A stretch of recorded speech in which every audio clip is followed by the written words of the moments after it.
మనం ముగ్గురం, అటుపక్క కూడా ముగ్గురు. ఈ టైంలో గ్రానైట్ ఉంటే బాగుంది. బా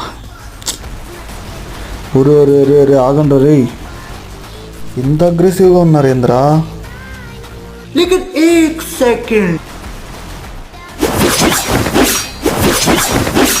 కత్తి వాడటం మొదలెడితే నాకంటే బాగా ఎవడో వాళ్ళాడు.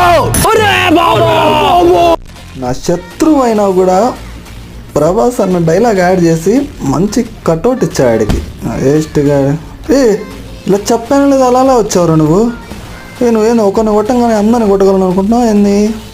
పోయి ఆ కత్తి తిప్పడం నేర్చుకోండా, లేదంటే ఎక్కడన్నా గుచ్చుకుంటుంది అది.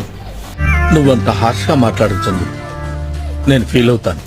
ఫ్రెండ్స్ ఇలానే ఉంటుంది మరి సీరియస్లో, ఖతర్నాక్ ఉంటుంది అసలు, మామూలుగా ఉండదు. వీడు చూడండి, వీడితో కొంచెం హైడ్ అండ్ సీక్ గేమ్ ఆడతాం. హెల్త్